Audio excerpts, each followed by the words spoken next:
darn it, I had people absent yesterday and I forgot to record, so I was going to record you guys.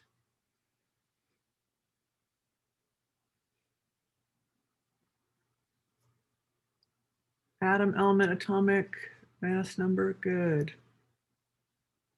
Shivan, I still see some blank. Vivian, good. Whiteboards. So I cannot see your thinking if you're not putting anything down. And this is something you should already have notes on because this was last week.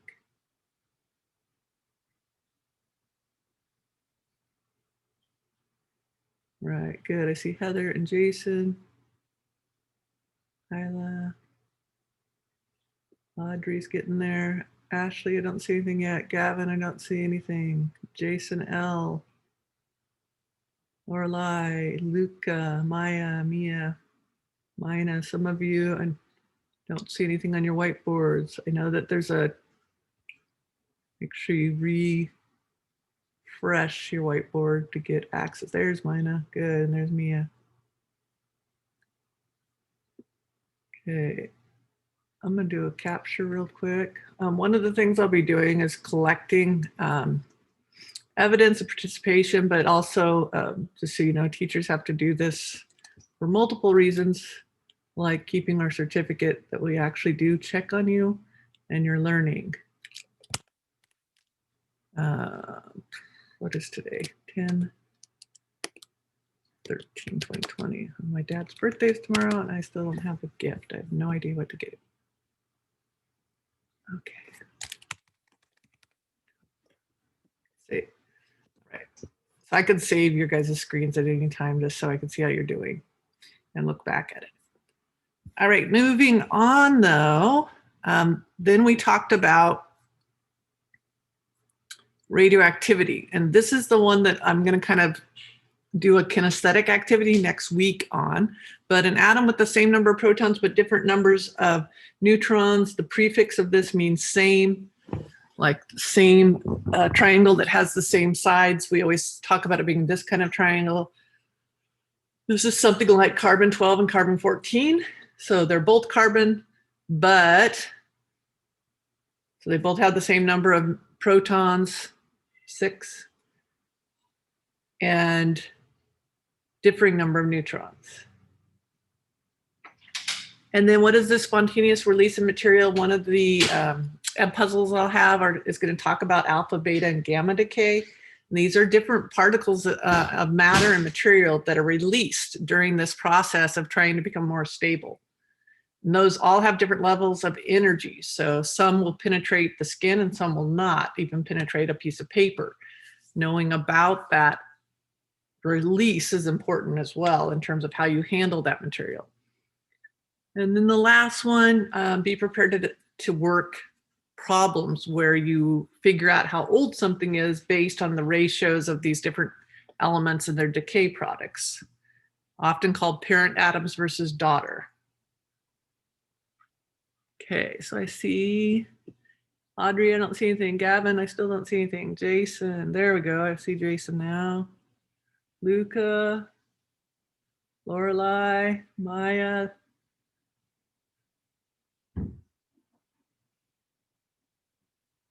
Yeah, good. Still missing, I see white blank words. If you are having any issues with your whiteboard, just make sure you type it into the chat box. But Heather is correct. If you click somewhere on the whiteboard and then press enter, then I can see it.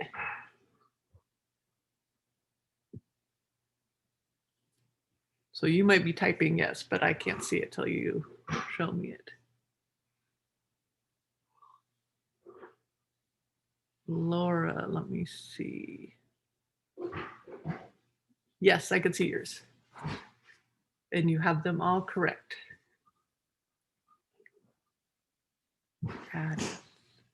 So I can see Arab, Adith, Ashley, Audrey, Isla, Emilio, Gavin, Heather, Jason, Jason L, both Jasons, Jesse, John, Joshua, Laura, Leo, Luke, Maddie, Mia, Mina, Ryan, Savannah, Shivan, Tommy, Tyler, Vincent, and Vivian all have things on their whiteboard. If I did not say your name, It's because you're up. Now I see more of you. Okay. So now, all right, we're going to move on. So it is isotopes, radioactive decay, and half-life. Then we talked about different kinds of bonds. And you guys had an ed puzzle in this. It was a crash course. And then there was one, I remember looking at your answers. Some of you were able to put the sparkles around that third one.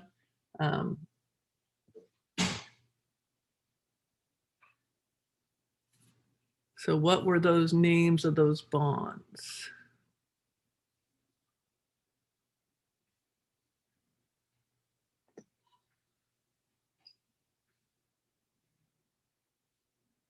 Good. I see Laura and Jason and Jesse, Emilio. Enzo, I can see yours. There you go. Yep.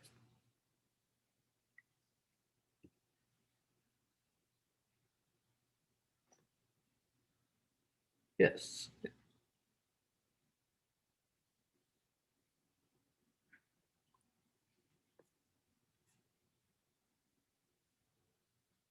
Right, still, I'm going to capture this one. So if you have an answer, you have about 5 seconds to press enter so I can see what you have.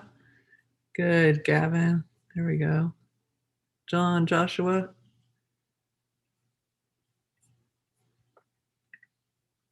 Capture this. Bonds.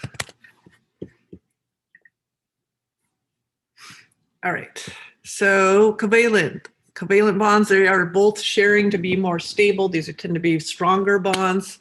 Ionic is giving away an electron. If you give your electron away, it's negative, so you become positive, which is a cation. If you're gaining that electron, that becomes negative, so they're an anion. And what we're going to talk about with water is this hydrogen bonds, and water is a polar molecule. So anything that has a slightly different charge on one side than the other is considered to be polar. And that's just showing you that there's more electrons on this side, at least spending more time on that side, closer to this more massive oxygen that has the more protons compared to the two hydrogen that only have one proton. Okay. This is where we're at this week. So can you name 5 of the 6 properties of water? So we are going to mess around with water. So for your next live session, on the weekly agenda is a list of materials if you want to play along and try the different activities. One of them I've done for years, but one of them I just did at a workshop that I thought was very interesting. I'm not very good at it. It can be done. I will show you how to do it, but it's called upside down water. I just made big messes, so you will want to be by a sink or have a tub with you for the next class.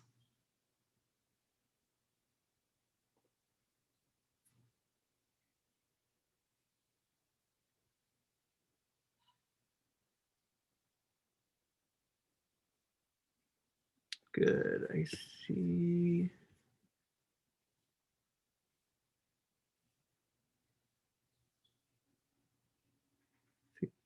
Vincent and Shivan and Tommy and Savannah, Ryan, Amina, and Mia. And Luke's getting there, good, and Savannah. Leo, good, Laura, John, Jesse, Jason. I would love to get a PDF here with all of you with something on your whiteboard, although I can talk about things and reasons for nothing on your whiteboard as well when I submit my evidence.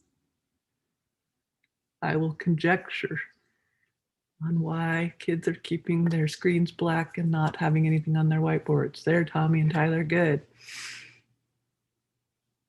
Okay, almost have most of you something on here. Audrey, good. Called properties of water. Okay. So we're going to try to use this vocab when you explain the demonstration. So when we mess about with the water, I want you to see how many of these terms you can start applying to what you're seeing.